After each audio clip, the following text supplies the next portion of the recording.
Lemmy said it best, especially for this business. It shakes your blood and it breaks your heart, handicapping. Especially all you Buffalo Bills fans down there in Buffalo. That was a fucking, it looks a lot better on paper, losing by 6, 37-31. But, like, fuck, man, you guys were fucking out of it from the beginning. You couldn't fucking move the ball. Tyrod Taylor didn't know what the fuck was going on, man. He wasn't even looking at his targets, man. He'd look at one target and just fucking run around. Fucking had no running fucking game, no fucking offensive line, no fucking defensive line. The D-backs fucking tried their fucking best. It was fucking pitiful, Buffalo. Fucking pitiful last night.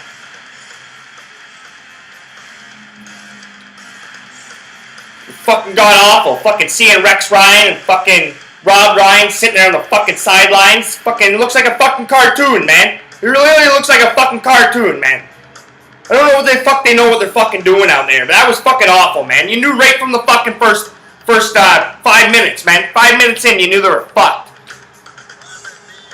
Couple of long balls basically fucking made it look a lot better than what it was. The fucking Jets dominated them physically, dominated them tactically. They fucking let Ryan Fitzpatrick look like a fucking Pro Bowl quarterback.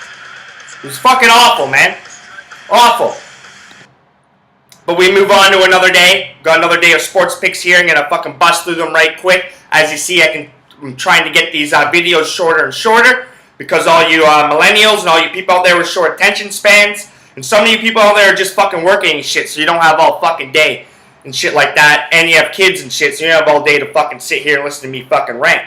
I'm still going to try and put out, like a half-an-hour podcast where I go over a few topics at once. Just let me ramble on, but I'm going to try and get these as short and quick as possible, specific as possible. So let's jump right into the board, take a look at the plays today.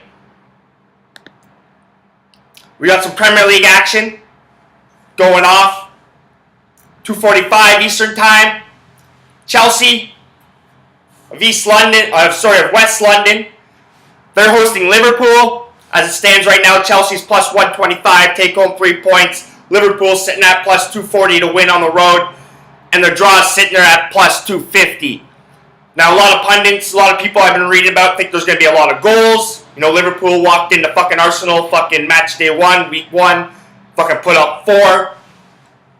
There's been a lot of goals coming out of the Chelsea fucking camp as well. 2-2 against Swansea fucking last week was fucking disastrous. Conte's not going to fucking put up with that. They did put 3 on the board. Did put 3 on the board against Burnley, but I don't see them doing that against Liverpool. A 3-2 kind of shootout with Bristol Rovers in cup play. That's not going to fucking happen. As you can see, I'm starting to make a trend for the under. Total in this game right now is 2.5 goals like usual. The over's at minus 154. The under's at plus 120. And I like the under at plus 120 in this game. I'm going to go against the trends. I'm not going to go against the trends, sorry, but I'm going to go against the pundits. The game's cashed to the under in 4 of the last 5 matches between these two clubs. The one game was a 3-1 win by Liverpool. That was ironically at Stamford Bridge. But I look for Conte's men to kind of shore up the back end.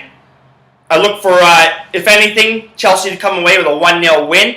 They rely a lot on Costa. They're relying a lot on Batshuayi up front. But, if Costa doesn't get the service, he's, kind of invisible for a long fucking periods of stretches. Now, Liverpool's got the midfield to kind of combat Chelsea's a little bit, even though they don't truly have, like, a holding midfielder that can kind of hold up possession and fucking, take away the pressure of the Chelsea defense.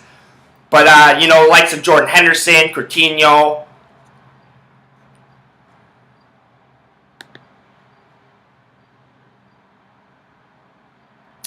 Imran Khan, supposed to be making his debut this season. So Liverpool's got the midfield to kind of combat Chelsea's and make it a little bit of a stalemate, I think. Jorginho Wijnaldum, So I think it's going to be like Wijnaldum and Kahn kind of in the midfield with, maybe Henderson maybe playing a little bit more free-throwing role, or maybe Wijnaldum playing a little bit more of a free-throwing role. You got Adam Lallana and stuff like that, so Liverpool's going to be able to control the fucking ball in the midfield against Chelsea's. So I like the under. 2.5 goals in the Chelsea-Liverpool match today. So let's move over to the football pitch before I get to the diamond. As you can see, I can ramble on. I can start to look at stuff. Things are always popping up in my mind and stuff. Jurgen Klopp's going to have the boys ready, and so will Conte.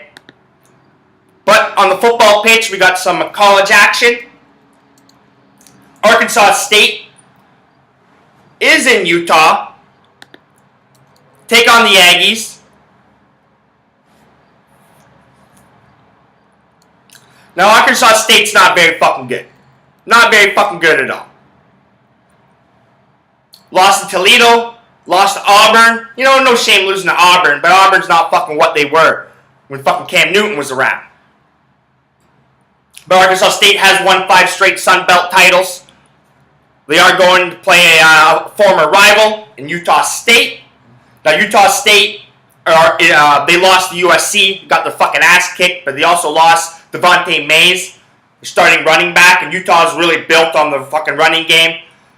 So Tony Lindsay's going to take his place. So, with the ineptness of fucking Arkansas State, with the injury problem at the tailback position, which is usually a strength of Utah State, I like the under. Utah's still going to be able to run the ball. They're going to run the ball a lot, so the clock's going to be fucking ticking. And I think Utah State can fucking pull off a victory at home.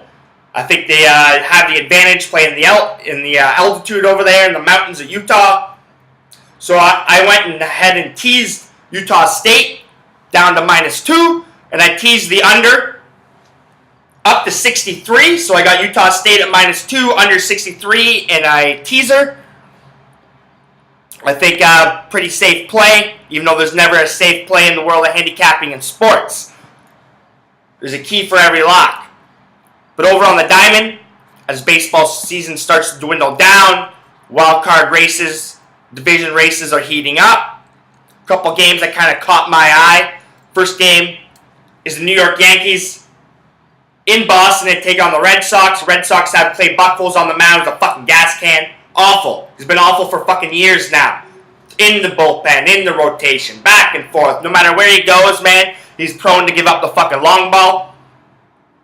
The Yankees have Sessa on the mound. He's never faced the Red Sox, but the Red Sox have fucking some hot hitting bats going. But as it stands right now, the Red Sox are -165 on the money line. The total in this game is 10 runs. Now, I like the New York Yankees at +145. They lost last night on a walk-off to Hanley Ramirez. The Yankee bats, are somewhat hot. They're staying consistent. The Red Sox bats are hot, so I like the over 10 as well. So I like the New York Yankees at +145. To beat the Red Sox. I like the over 10 runs as well in that game. Now in some late night action over on the West Coast, San Francisco Giants, they're hosting the St. Louis Cardinals. The Cardinals' playoff dreams are starting to fade a little bit, especially with a loss last night in San Francisco. Now Matt Moore's on the mound for the Giants. He's been pitching rather well. Very consistent since moving over there from the Rays. Fireballer, left-hander, rack up the Ks.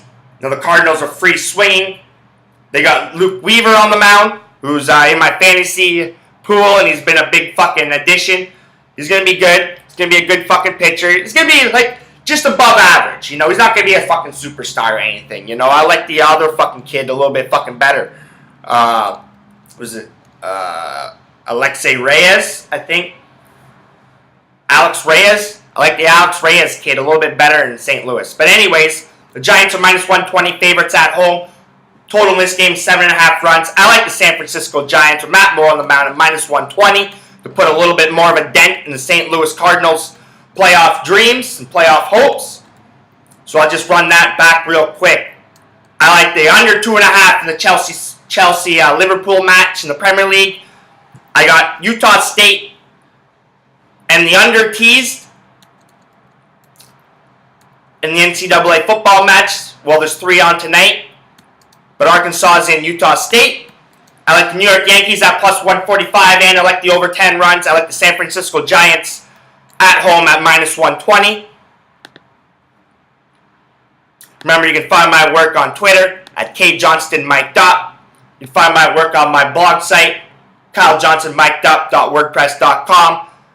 And remember, if you're not laying the money down on the table, you're not winning.